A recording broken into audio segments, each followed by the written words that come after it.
Good morning. Welcome to our live talk program. This is Lloyd Grub here, your host on Revive Reform Radio, doing our live talk program covering current events on this year Thursday morning, Rise and Shine. And this morning here, we're looking at a topic: money hungry, bullying, desperation, signs of deeper, darker internal failings. So this is my topic: money hungry, bullying, desperation, signs of deeper, darker internal failing. So this is what we're going to talk about here as I talk about a broader concept in current events and just kind of mention some of the things that are going on. So welcome top of the morning to you here. Hopefully you had a blessed night rest and you're ready to take on the challenges and grab some of the opportunities and deal with some of the issues that are going on today in your life. Let us pray. Our Father who art in heaven, I thank you again for the blessings of your word and the blessings, dear Lord, of being able to partake and to meditate and to observe and to learn from these things. May you bless us, dear Lord, that we might order our life in the right way in your word. This is my prayer in Jesus' name. Amen. So, again, my topic is money hungry, bullying, desperation, signs of deeper, darker internal failings. So when we do life a certain way, when we approach, whether we're making a deal with a person or we are approaching some type of agreement that we're striking and the agreement is lopsided, it is all about what we want and not considering, putting a deal on the table that everybody can agree with and agree upon, and you get something, you lose some things. It's a sign of a deeper, darker, desperate behavior. And so when we look at the news and look at what a lot of the things that are trending in the national news, the international news, we can see that as part of what's the narrative. And the narrative, as it speaks not just to the narrative of the fallen human nature.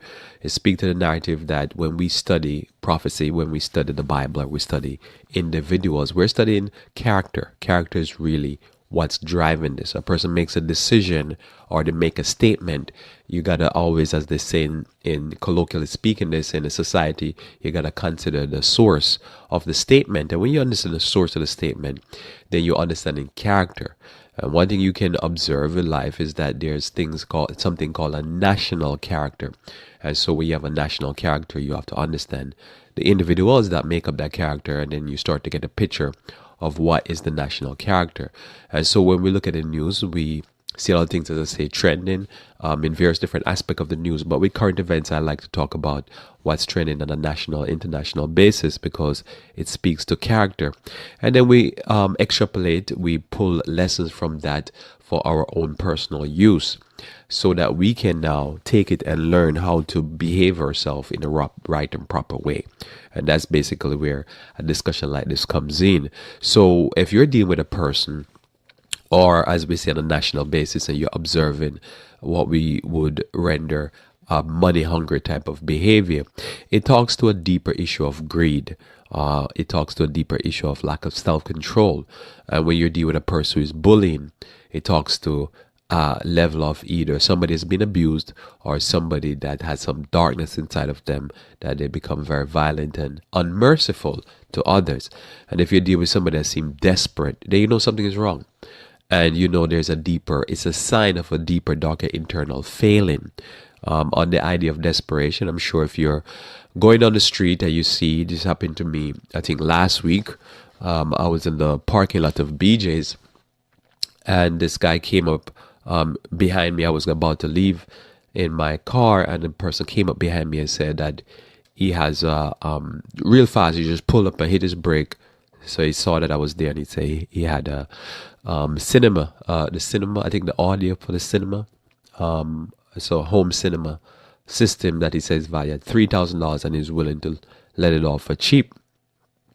And I'm like, that was weird because I've never normally you experience this type of stuff in a city area, not in a suburban area.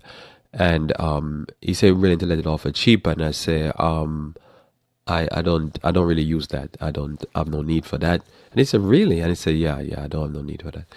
And then he drove off, circle the parking lot in one section and go to the other section, circle the parking lot. And then I was driving off at that point, and then he came up behind me and pulled off to the right, and a car had to brake up because he pulled off in front of a car. And I was like, and then he pulled into another parking lot. and it seems desperate. You know, if you have a $3,000 cinema, I didn't ask him what the price, but he was willing to let it off for cheap, and I was like, that's desperation. And that would be a sign that there's something internal failing going on. There's something that is wrong there, that you would say, why would you want to let it off for cheap? And he said he had two of them. So, you know, probably for a few $100s, I could have gotten to what he claims, because I guess I would have to go and Google to see if it's really worth 3 grand. Not that I was going to buy it, but I'm just saying, you see a person with that type of desperation, and you say, most of the time, you probably say 90 something at the time, the person is dealing with drugs, divorce, gambling, debt. They deal with some emergency in their life, and they're trying to get their hands on as much money as they can as fast as possible, because the situation is hot. So it's a sign. But so it is when a person is acting like that in a personal level. It can be the same when you look at it at a national or international level. Why would a country and its leaders act a certain way?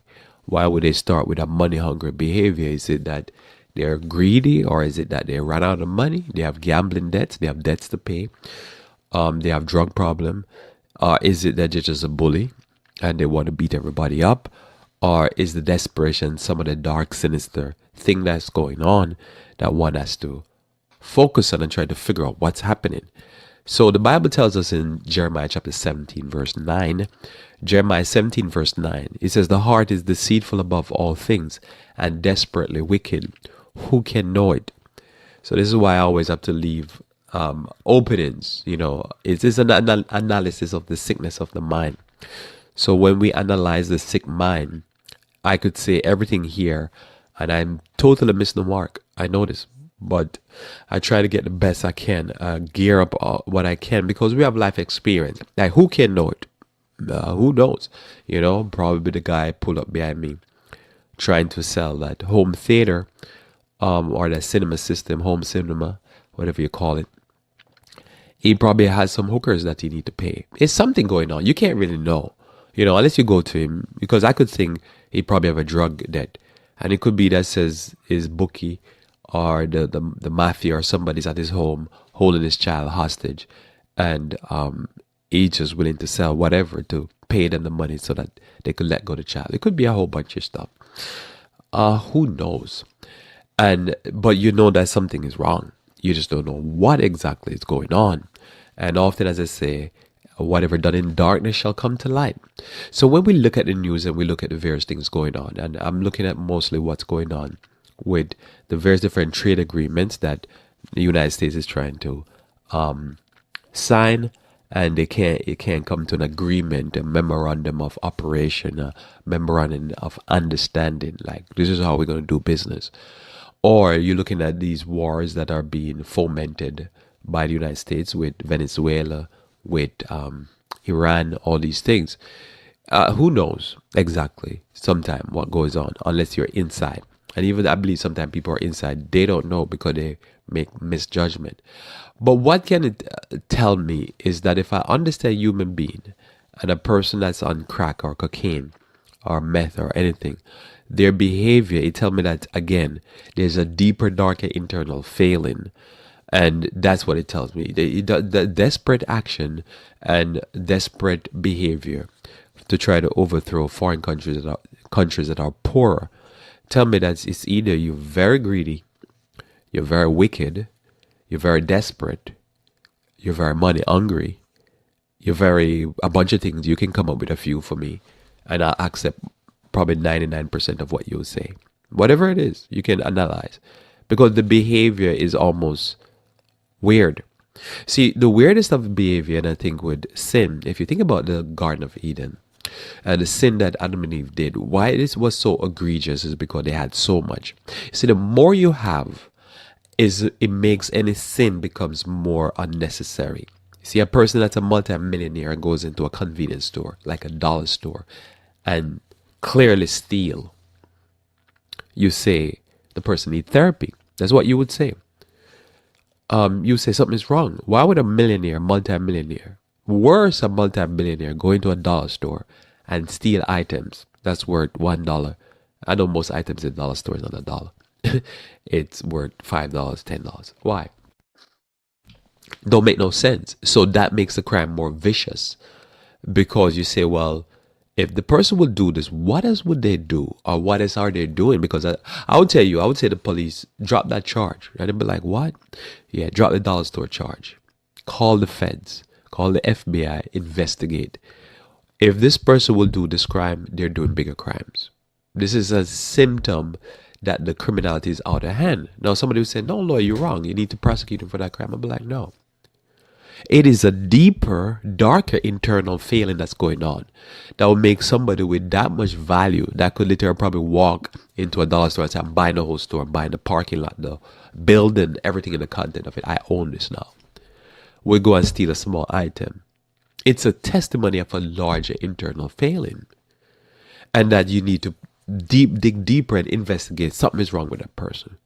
Because that's the issue with crime. It's not so much sometimes, as the Bible said, if a person is rich and they steal, you need to deal with them harshly. But a person is hungry and they steal some food, the Bible said they still need to pay back, but you're going to deal with them with less harshness, because it's out of their desperation.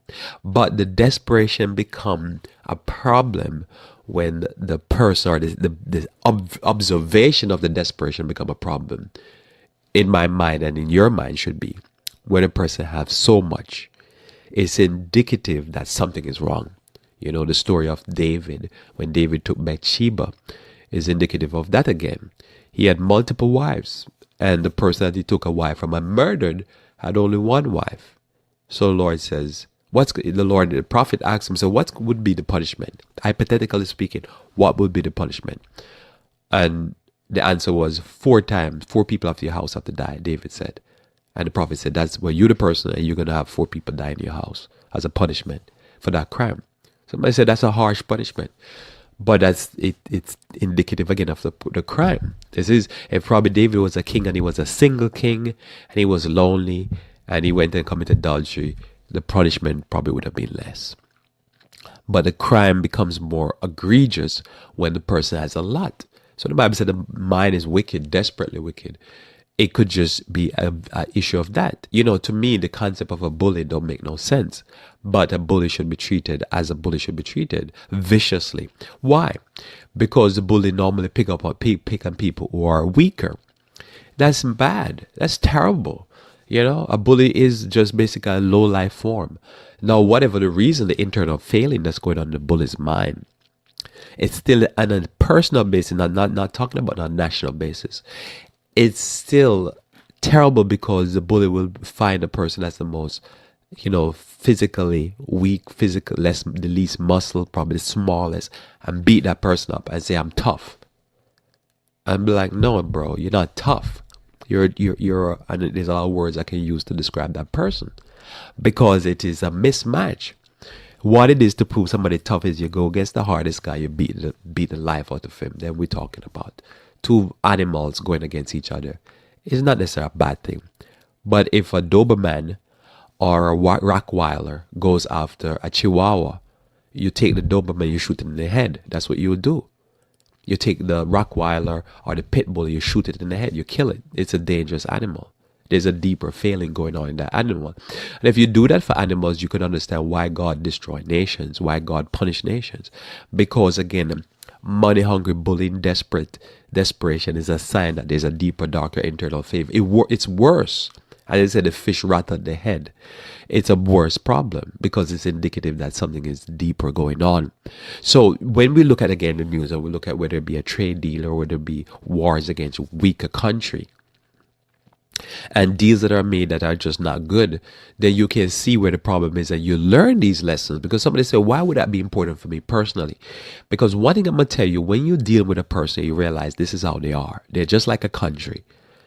You got to know that there's a deeper internal failing. Now, when you acknowledge that this person has a deeper internal failing, whether or not you know what exactly is going on, they probably were abused when they were young. Somebody trained them to be like that. Their sick mind got a hold of them.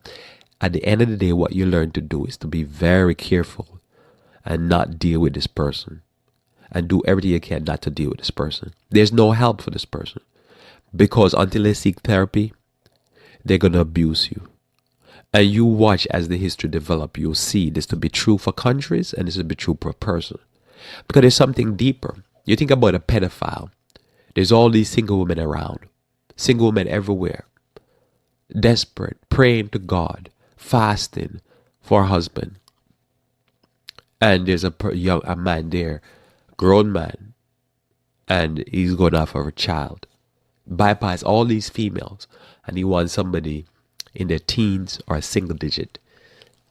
Is something wrong? It's something that's a deeper internal failing. So your reaction to that person can't be, well, oh no, we shouldn't judge. We don't know what's going on in the heart. Nope. That is an indication that the heart is sicker than it's even displaying. And that the mind is desperately wicked and deceitful. The person they even self-deceive. Okay, if you talk to them, they'll be like, oh, it's not that bad. No, it's bad. No, it's bad. When we look at the news again and we see the richest Congress, the richest cabinet, I should say, ever in the United States assembled. And the first order of business is that they voted for a tax cut for the rich, for themselves. It's a sign that there's a deeper, darker desperation within those people sitting at that cabinet. It doesn't tell you that they're business savvy. It tells you that they're disgusting human beings, sick individuals. Because it tells you that people who already have more than hearts can imagine. People who have, if they spend $1 million every year, they would live and die before they spend all that money.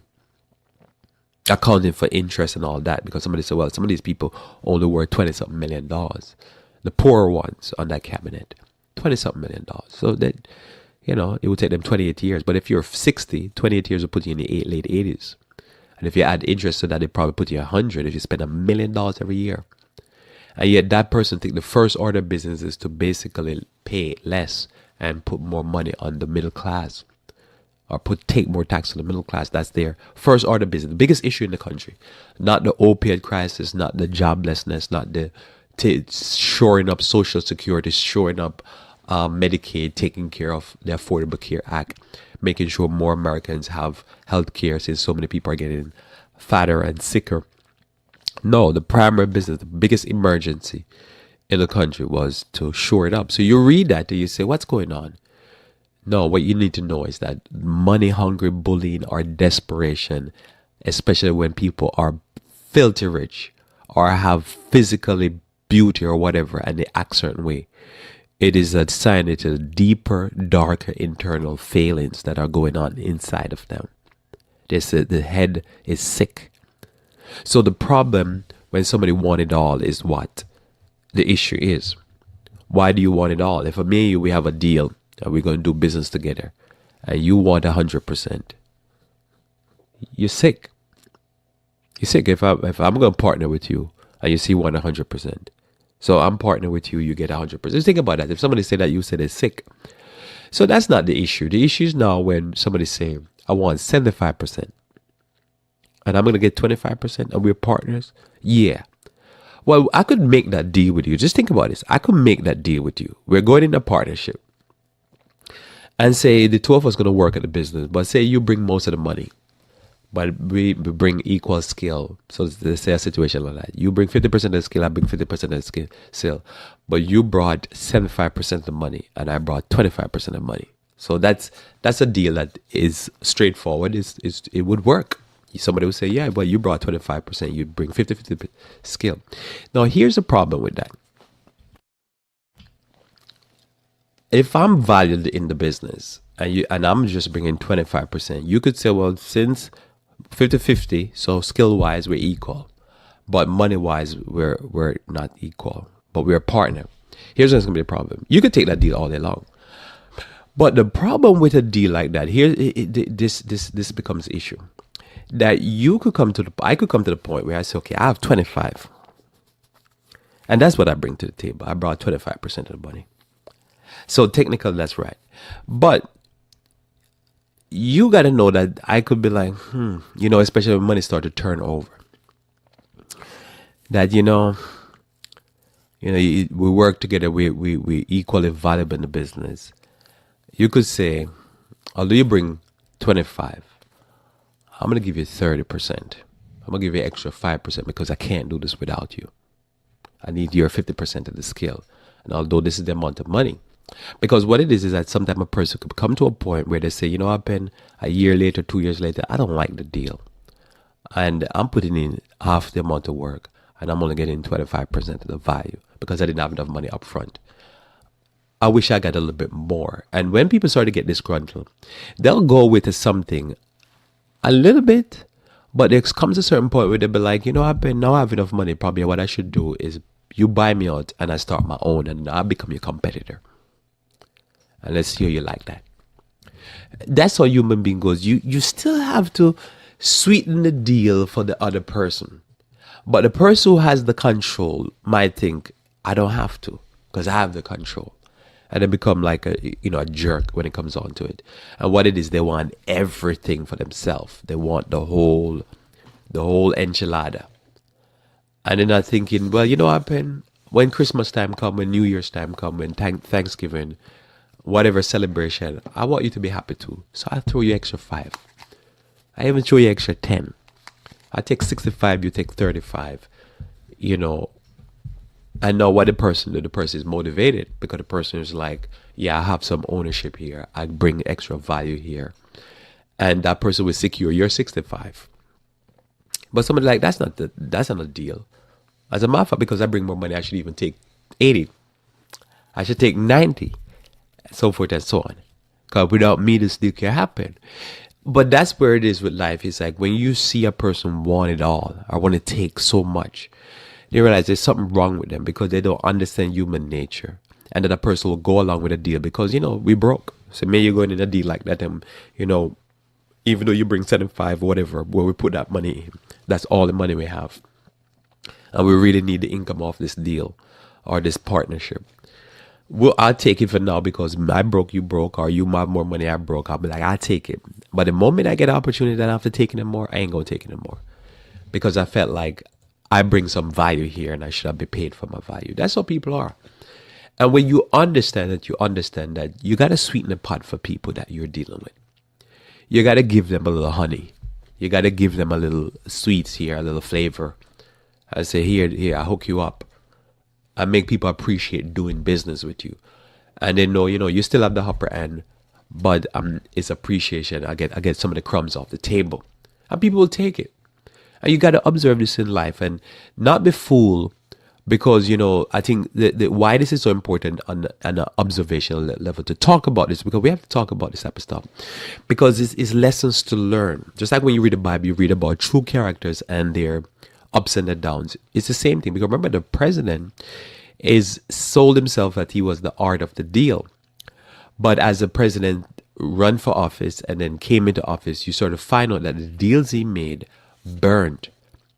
The deals was not the art of the deal. The deal was always the art of overreaching and being cutthroat. And now he takes the same philosophy into negotiating deals that has to do with the government and trade deals. And you realize how many years later and you can't strike a deal. Because why? If you follow the news and if the news was not fake news and it was real reporting, and that almost all the contractors that went in to deal with him, he basically grabbed too much.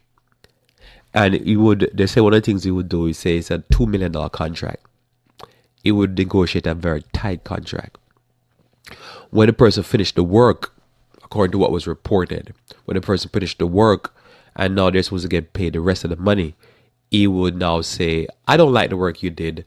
I'm going to give you, say I gave you $1 million up front. Or, you know, as I gave you disbursement through the course of the deal, now I'm supposed to pay you the next $1 million now for the rest of the deal. He would come in and say, I didn't like the work you do. $500,000, take it or leave it. Or sue me. He has a bunch of lawyers, like, you know, Michael Cohen, that says that he did the dirty work for the president. So you'd have to spend probably $500,000 suing him. So the person would be like, I take the $500,000. He comes on and said, that's the art of the deal. I gave it to you. So now that's why they say, notice that nobody vouched for the president when he went into office. There was no business person that came forward. I didn't remember anybody clearly came forward and said he's the best person to do business with. So what you do, you just keep burning through contractors, burning through contractors, burning through contractors. It's never about the relationships that you build. It's about that you got your cutthroat. They said that, in business, talk about cutthroat. So normally when you see that, you say money hungry, bullying, or desperation is a sign of a deeper, darker internal failing, or whatever you want to describe that behavior. So when you look at this, you got to learn, and you got to have the Spirit of God come on you when you're doing business. That you need a sweet deal. You need to make money. The person need to make money. It can't be about just you making the money and you burn people and walk away and then say you're still a Christian. You can't overreach. There's a certain point where you could even make a deal and you go home, you think about your prayer body. You see what happened? I'm going to give the person extra 2%. Somebody said, why you do that? Because I want to make it a sweet deal. I want the person to go in there. Because here's the thing. You want the person to go in there because if I'm a contractor and I realize I'm going to do a deal with you. And this deal, I promise you this, that. And I know you're going to cut me. And I'm going to lose $500,000. You know what I'm doing? I'm going to cut you by $500,000 up front. I'm just going to cut you up front. I'm going to make sure that I tell my work, do the shabbiest job you can. Just make it hardly hold up. And 5 years later, 2 years later, let the thing fall apart. If you need 5 screws over here, put 1, 2 screws, just enough to hold it up. So after a few years of use, it fall apart. And then he has repair bills up to the wazoo, as they say. Way up in the air, repair bills. Because what happened? This guy's no good. You see, the parties involved long term has to be happy. As a matter of fact, when you're in an industry, you normally run into the same people over and over again. You develop a reputation. You got to know that says the reputation you have is rock solid. Because sometimes what you need is not a bank credit. You need is reputation credit. And your reputation credit need to be A+. So when somebody want it all, and you see this type of stuff, deals can't be had. And when you have deals, the person will make the deal out of desperation themselves. But long term, the moment they don't need you, or if they need to deliver good goods, they'll deliver inferior goods. They'll say, man, this pesticide we're supposed to use, it's supposed to be this. We're going to use DDT on it. We're going to poison all these people with fake vegetables with all kind of brutal chemicals or terrible chemicals, because we're not going to spend extra money on the good chemicals that are more safe. Because why? These people are no good. See, that's what you get when you do things like that. As I say, when I go to a restaurant, if I have to send the food back, most of the time I walk out. I just probably leave a tip or something and I walk out. Because I'm always afraid that if I send the food back or a complaint to a certain degree, and I have to know the people. If I go to the restaurant regular, I'll do that. Hey, this food didn't taste good. And they'll be like, oh, sorry for that. So I have to have a level of trust. But I'm always afraid, because what I'm afraid is that they'll redo the food and spit in it. You have to treat people with respect. You have to take care of waiters and waitresses. You got to tip them decent. You make them. So somebody said, but you already pay for the food. Why are you going to tip them extra? Not overly extra, but extra $1 over and above the regular tip. If the regular tip was $3, you can show them 4, even 5. Just to make sure that, the deal is sweet for them. That they're happy to see you. They're going to give you a good treatment. It's not a fake smile, because you're throwing in an extra $1 for the smile. But some people want it all. And you observe this thing on a national level to learn how not to behave.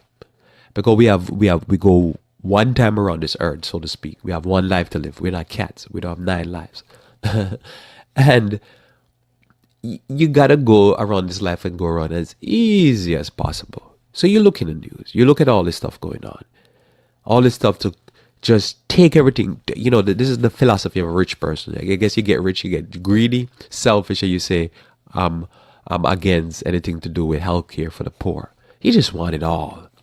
And you see it as a philosophy, but what it is the greedy, evil mind that is tantamount. And I know you can't reward bad behavior and lazy people, but there's a certain point where I need to walk the streets in peace. Here's $5. God bless you. So this is also the trouble, as I say, with the bully. When you see a person is a bully, want to beat up everybody, you use the military-industrial complex not to defend the country, but to bully people and bully weaker countries. It's indicative again of a deeper internal problem. That's something you don't know what's going on, to be honest, but you know something is wrong. So when a person is brutal, when a person should treat you with meanness without cause, or unnecessary violence, or hate without cause, you're like, you know something is wrong, but you don't know. And that's what I've observed over the years. I'll deal with a person and they'll be like, you can feel the heat from their hate. And you'll be like, why? Because you don't know, especially if somebody don't know you. You just see me, like you can see the seething with hate. You'll be like, okay. So over the years, I've tried to understand, as I said, the mind is desperate and wicked. You can't really understand it to a certain degree. But you can get to peer into it. You can hear people's testimonies. And you say, wait a minute, what's happening here? And then you realize there's something deeper going on inside of the person. They've had an experience. They've had certain training. They had certain personal internal failings. And because of those internal failings, they themselves are just sick. And that's what it is. And normally for that, it's better to tell a person you need therapy. Something's wrong with you. But what people do, people say, oh, that's just the way they are. No. This person is sick and need therapy. Let me read Psalms 35, verse 19 through 22. Psalms 35, verse 19 through 22 says, let not them that are mine enemies wrongfully rejoice over me, neither let them wink with the eye that hate me without cause. That hate me without cause. So here the psalmist says that you can be hated without cause. Somebody can hate you without a reason. You see, there's things you could do to a person or say or act a way with a person that could make them hate you with cause. You know, if a person hates somebody that robbed them, that beat them up, I understand. You should forgive, but I can understand a person doing that because it's a cause. There's a reason. Somebody did you something wrong. Somebody personally was an affront to you in their behavior. They treat you in a disrespectful manner. They abused you some way. I get that. I understand. It's not without cause. Lord, you don't know what they did to me. I'm like, yeah, I can see that. I'm sure people have told you stories about what they have suffered, and it made you cry because you can see the pain. So without the cause is a terrible thing. If a person just hates you without a cause. But then that you make you pull back and say, yeah, they hate me, but I have to think, man, that must be a terrible thing for a person to get up and just hate another person that they don't know without cause. That must be a terrible place to be in a human being. And so when you see this and you see this type of behavior, you have to say, wait a second now. How you be going to places I don't know I hate it on people? But you have to see it in a personal level, at the local level also, and learn from that. And be very careful of people who hate you without cause. Because why you have to, when a person like that, you're like, man, I avoid this person at all costs. Somebody say, why? Because I don't know what's going on. It could be worse. In other words, you don't read Jeremiah and say, oh, because the heart is desperately wicked. Because you don't really understand it, you got to be very careful of it. So notice again, verse 19. It said, let them that are mine enemies wrongfully, them that are my enemies wrongfully rejoice over me. Because when you have people as your enemy and they just hate you and there's no cause for it, you got to pray and say, God, don't let me stumble, because there are evildoers who want to see me fail. They would want to partake in my failure. So if I find a person hate me without cause, I ain't eating from them. I ain't going to their house. I haven't have nothing to do with them. Because what it is that they could cause me harm because I don't know how deep the hate goes. Because it's without cause. It's sickness. It is part of the mystery of iniquity. Sin is very mysterious. Because it can't happen without cause. You can't explain the source of it. It's just the person is sick. I remember reading about Jeffrey Dahmer. And he would eat these people, but they noticed his behavior started, I think when he was about 4. I think he witnessed an animal being killed or something, and they say from that time he was fascinated. And he started killing animals and cutting them up. And he went from that to start killing game men and eating them. And you'd be like, I don't know how one thing has to do with another, but somehow he reached over the eating part. It's weird. It is something that is an anomaly. It's hard. You can't explain it. See, things in life you can explain very logical and sequential. Often when things are like that, so you have to be very careful because it's without cause. You don't know, like, well, why did it bother me? There's no. It's somebody goes, oh, there's a reason for it. There's no reason for it. It's sickness. That's why you read these things. You just read in sickness. You just see these things and you're like, this is sick people. Neither let them wink with the eye that hate me without cause. So nothing favorable because they hate me. Be careful. You can feel it sometimes. Somebody said, Lord, it's not possible. You can't feel somebody hate. I'm sure you feel like somebody looking at you. And then when you look up, you're like, uh-oh. They're not looking at you in a pleasant way. They're looking at you like they want to physically attack you. Verse 24, they speak not peace. They devise deceitful matters against me, them that are quiet in the land. So it says, you can be quiet in the land. Don't make nobody fool you in the news. You could be over there just living your thing. This is what you see nationally. You think about when you read the Bible, this is a trick about this modernity and this, most of the stuff that is done under the word democracy. So you attack a nation, blow it up, bomb it to the Stone Age, as most Americans like to talk about on the social media. They're like, like right now, there are people say, yeah, America should bomb Iran to the Stone Age. Probably they deserving of it. I'm not really seeing. I've been reading all that stuff, and they say that they sponsor terrorism and stuff like that. But here's the problem: Iran is sponsoring groups in Syria and Syria and Iraq, and America has groups being sponsored. Both are sponsoring groups. It's a proxy war going on. So to say one side is a state-sponsored terrorist, well, there's a war. So separate from that, here the Bible doesn't talk about even the issue of two groups that are fighting against each other through proxy. The Bible is saying that not only it says that without a cause, is that they're trying to devise deceitful matter against them that are quiet in the land. So you could be quietly living your life, you ain't bothering nobody, and somebody's trying to fight to do something to cause you to fail. They could want to plant drugs on you. They could want to pull you over and say you resisted arrest and shoot you because they wanted to murder you. All these things happen. Don't let nobody fool you that these things is, oh no, if police shoot somebody it's because they were resisting. Come on. I come from a country originally that police plant weapons on people after they kill them. They plant drugs on people after they kill them. They claim that they were fighting, they tried to grab the gun and they took the gun and shot them. And sometimes these things get caught on camera. So this happened the world over. Let nobody fool you and say, oh no, if somebody gets shot it's because the police had the right. Police don't have a right most of the time. It's brutality. Don't let nobody fool you. It's all a lie. It's just part of humanity. And where I'm from, it's just all black people abusing other black people. People are wicked. So this is the reality. A country can attack a country that there's no reason for it. Again, don't let nobody fool you. When you understand these things at a national level, you can understand people attack people. You think about the story of this is why I'll say this, and this is not a diversion. It's an important lesson to learn, and I hope I say it more often in the future. When you read the Old Testament is a cataloging of the history of Israel and how one nation react to other nations. That's all it is. Not all it is, but that's a major part. It's about the salvation of man. But it's the history of Israel.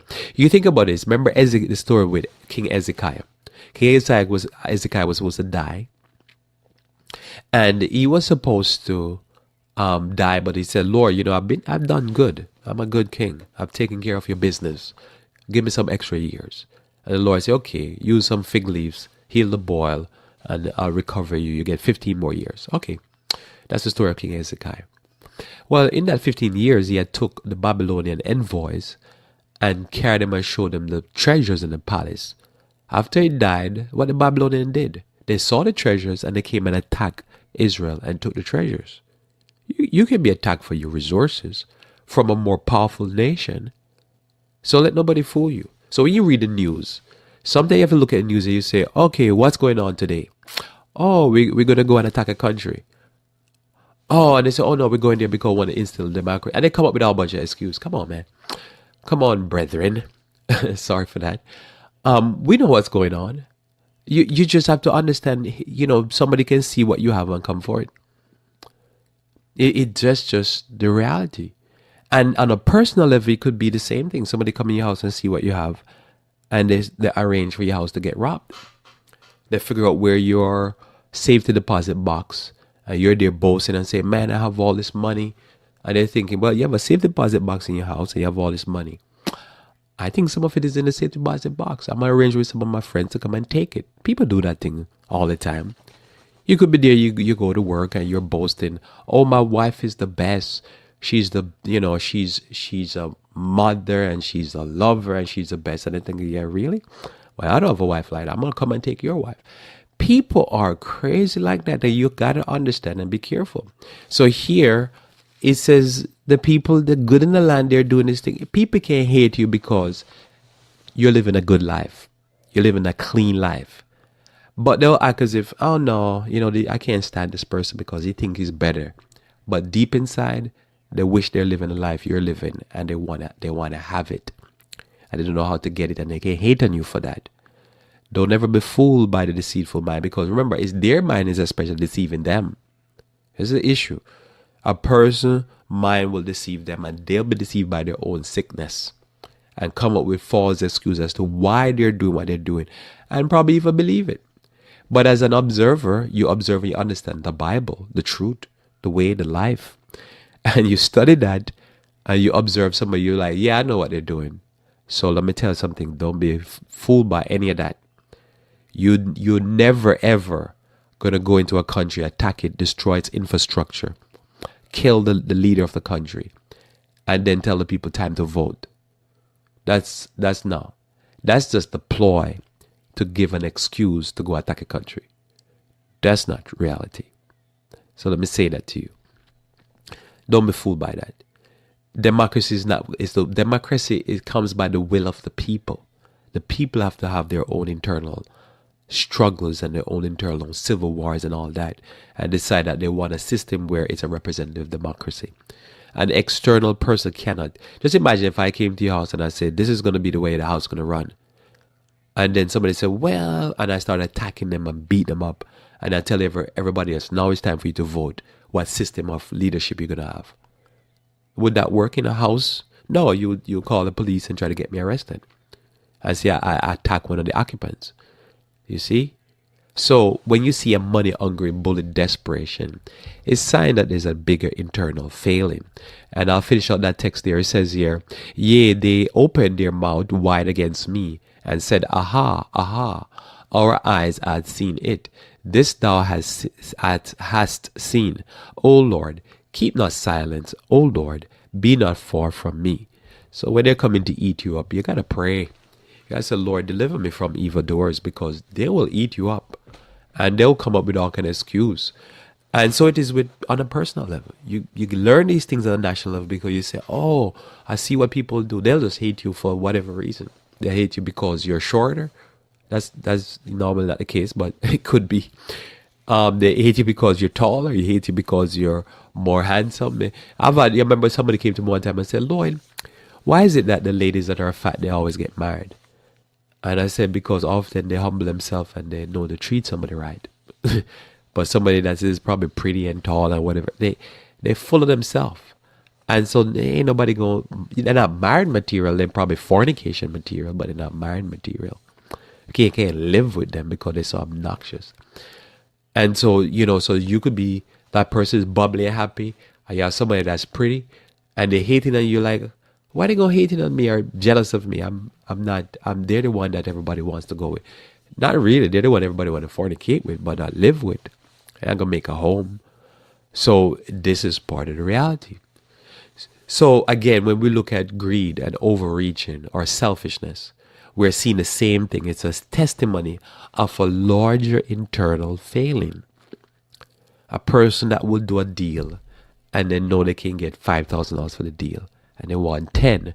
That's a sickness in the mind. Like, you get 5, be happy with 5. Then not want to leave anything on the table. When you see a person, hey, look, they want it all. They want to just take the whole thing for themselves, and they sit there fat, like a fat little cat, stuffed, and everybody's like emaciated and hungry. and they happy with that. That's a sign. But they say, "Oh no, that no, what you're talking about is capitalism." That's not capitalism. That's capitalism to a certain degree, but that's capitalism gone mad.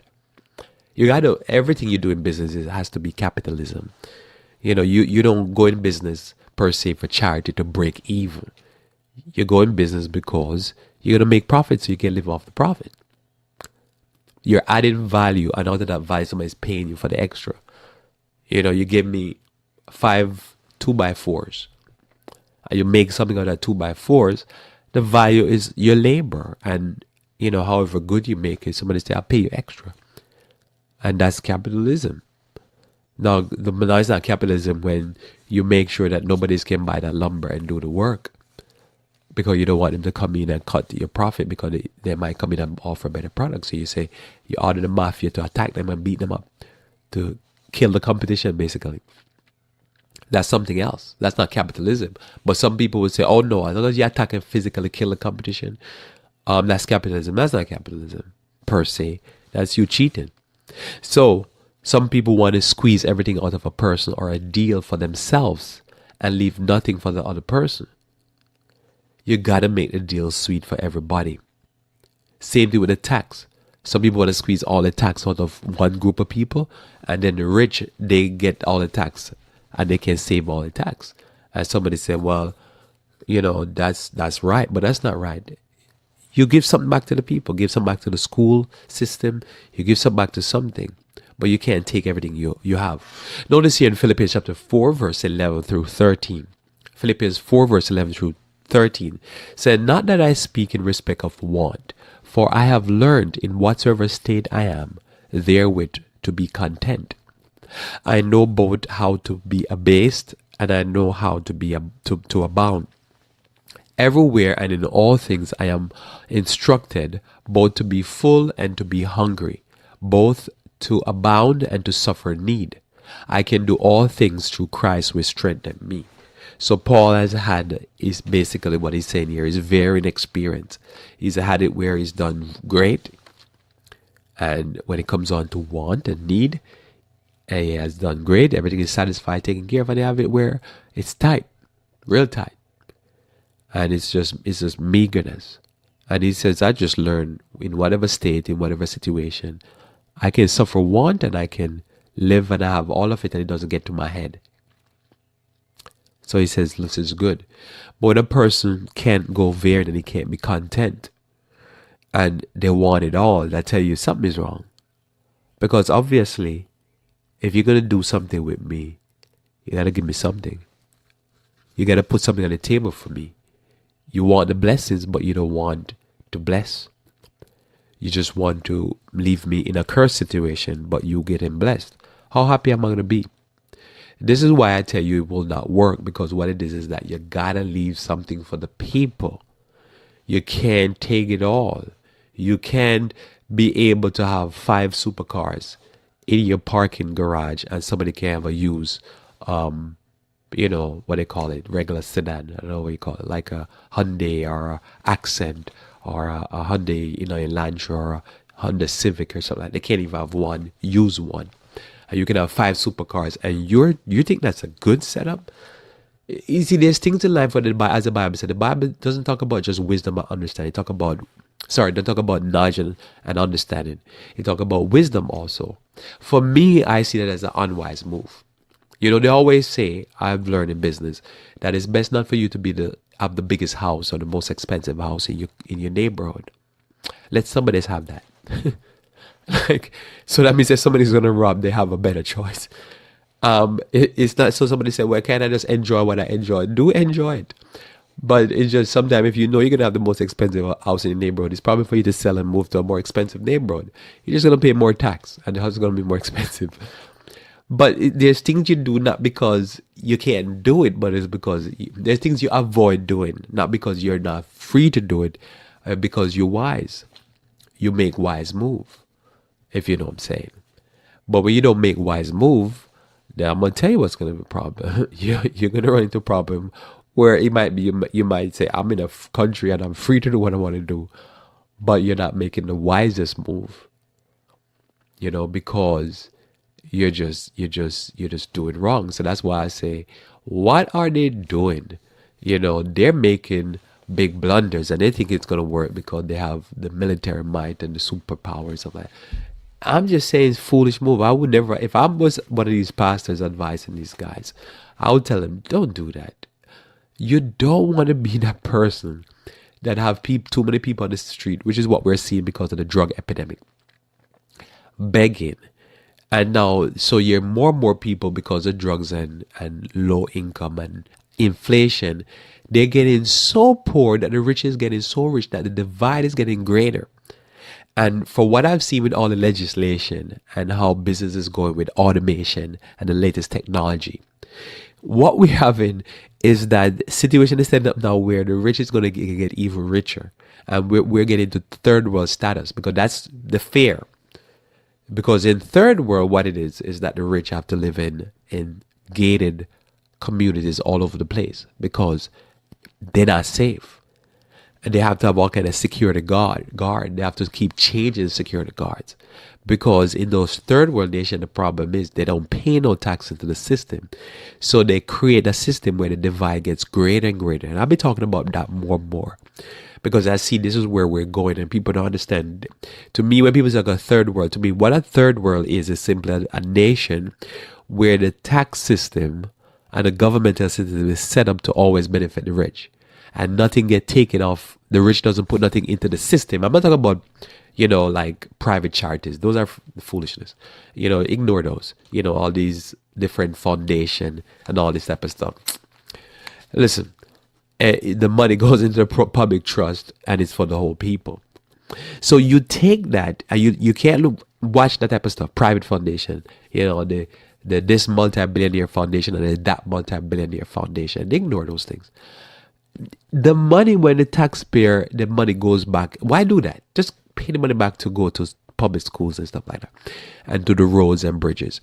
When they put it back, so you think about a third world nation, to me, in my understanding. Now, somebody could say I'm wrong, but this is my understanding, and I can defend it with arguments. So in this future, I'll defend it here because I'm seeing my time here. What a third world nation is simply, you have it where the rich pay almost nothing into the tax for schools, medical, infrastructure, security. They have all that privately because they have the money to pay for it privately. And so the society outside of their home is suffering and they couldn't care less. That's what a third world nation is. You could tell me 50 different things what a third world nation is. That's just how I've analyzed it. I've observed it. So what happened is that the way system is going right now, this is what we're becoming. Because what it is, the laws on the land right now is that you rich pays as little as they can. They save the money by protecting it through private trusts and in corporations. And they pay as little back into the system. And then they make sure that privately they can do private schools. They can do private medicine, everything private. And so they're immune from what's going on in the general public. But that to me is foolish because, again, what do you know with third world nations? You are stuck behind walls and security guards for your safety. You can't just say, I'm going on a vacation, I'm going to walk the street. Do it if you're bad. If you listen to me, if somebody can say, oh no, you're wrong. Okay, go ahead, go to Mexico and go walk the street freely. Let's go ahead and do it. And go prove me wrong. Go to Dominican Republic, go to Jamaica, go to any of these big resort tourist spots that are in third world nation. And see how quick you can get. Go to Africa. Recently, they kidnapped somebody, I think, in one of these countries in Africa. Just go ahead. And don't go outside of where there's armed guards. And you could do it, but you better look like you're a hippie. And you better dress like a hippie. And talk and act like that. And then they'll give you a pass. Because you look like one of them. You look like you're poor. You better look poor. Because that's just the point. So when somebody wanted it all, what they're not thinking about is that, it might be that you may have it all. Like you could die with your greedy self, by yourself, all lonesome. Die like Doris Day. Just you and your dogs and cats. But that's not life. And so we don't live life because we can't make that decision. We live it because we have a cranium. And God tell us to be wise. But you watch the foolish, they'll be like, yeah, it's all mine. You are going to suffer in your broken down, dilapidated schools and your broken down homes. Hebrews 13, verse 5 and 6 says, "Let your conversation be without covetousness, and be content with such things that you have. For he had said, I will never leave thee nor forsake thee, so that we may boldly say, the Lord is my helper, and I will not fear what man shall do." And I really believe in this, because what I've learned in life is, number one, I talk about how to be better, do better financially, not necessarily to become a multi anything, but just to be better financially. First thing is, you have to be content. You have to be content because you're supposed to be abounded whatever state you are in life. First thing. Secondly is that the Lord will take care of you. In the Bible, as I've covered here, is that the Lord show you principles of how to outnumber, how to outdo, how to circumnavigate all the silliness that they're doing. That's it. And that's not my burden here this morning. So you because there's more to life. Like I say, if you live a life where you're not money hungry and bullying and desperate, you have people around you. You have people around you can work with, build with, do things with, and you can circumnavigate these evildoers with the foolishness that they're doing as they try to run the country, around the world. And so that's why I study these things. Less concerned with what they're doing, because you can't stop them, but more concerned to understand every move they make, so you can counter the moves in your personal life and not make the mistakes they're making. Praise the Lord. Notice here in 1 Timothy chapter 6, verse 6 through 11, it says, "But godliness with contentment is great gain." So notice, when you're content and you have God in your life, is great gain. You live a better life than people who have way more than you do. Verse 7, "For we brought nothing into this world, and it is certain we can carry nothing out." That's why you see I can give a person a good deal. I can make sure that somebody gets something. Even if they're not getting what I get, I give them a deal. I say, some of the money is yours. You can have some of it. And somebody be like, why? Because I can. Because I ain't going to take nothing with me. And I need to know that, I'm good. I could have more, but, I can give up more. And for me, I'm always thinking, those around me, man, if I can give a little bit more. And so every now and then you're like, I cut again. I'll give more. Here's some more. And if you want more, you come to me and say, Lord, you gave me this, but I could take a little bit more. I'll give you more. I always just like, I'm okay, because I know the Lord will take care of me. Because He said that's great gain. When you're content with what you have, that's great gain. And you make sure you give somebody a deal and you take a deal. But I'm not going to cut myself out of the deal, but I'm not going to take everything on the table. Notice here, having food and raiment, let us there be therewith. Be content. I wear a jeans until it start to tear apart, and then I use it for my yard jeans, and then go buy another one. And I'm good with that. I'm all right. But so probably this is the first time in my life since I've been young. When you're young, you buy more clothing, I think. But it's first time in my life I have 2 jeans, 2 new jeans. And normally, that's it. You learn to be content. Somebody said, why can't you have more? Because I only can wear one at a time. So it says, but they that be rich fall into temptation and a snare, and into many foolish and hurtful lusts, which draw men into destruction and perdition. For the love of money is the root of all evil. That's what's going on. So when you watch the news, remember, the people running these things, they love money. And it's evil that's coming out of them. But people say, "Oh no, it's the American way, is capitalism." Don't be fooled with this. No capitalism, nothing. It's greed, which while some coveted after, they have erred from the faith and pierced themselves through with many sorrows. Think about it. Slavery wouldn't happen if it wasn't for this. How do you think about that? All these things come because people are money hungry, and they'll do all kind of wickedness and wars and crime to get the money. They'll sell drugs. They'll do all these things to get the money. But the Bible tells us in closing here, "But thou, O man of God, flee these things, follow after righteousness, godliness, faith, love, patience, and meekness." I pray that God may bless you, that you truly may be a man and a woman of faith. And don't follow these people and the way they're doing business and they do life. They go and die, hateful, hated group of people. they just follow in the ways of the past, and we gotta break from these things and follow Jesus. Let us pray. Our Father who art in heaven, I thank you again for the blessings of your word. I thank you, dear Lord, for the blessings, dear Lord, of learning these ways, going away from these ways. As you know, dear Lord, we had thought in our mind when we were younger that this is the way we were going to live, to take everything we can, dear Lord, and you have delivered us from this, and we thank thee. I thank thee, dear Lord, and set us in a straight and narrow path that we can be happy, dear Lord, just hearing the birds sing and just enjoying a day when it's sunshine, and where we can breathe some fresh air and just being high on life. I pray, dear Lord, you may continue to bless us in this way, that we might receive the joy, dear Lord, inhale the joy that life brings just as it is. This is my prayer in Jesus' name. Amen. Well, thanks again, dear. Thanks again for being with me on Revival. Still in prayer mode. Thanks again for being with me on Revival Reform Radio. Looking forward to talking to you again live tomorrow morning, when I shall talk about wisdom for living. Until then, I pray that you may continue to walk with the King.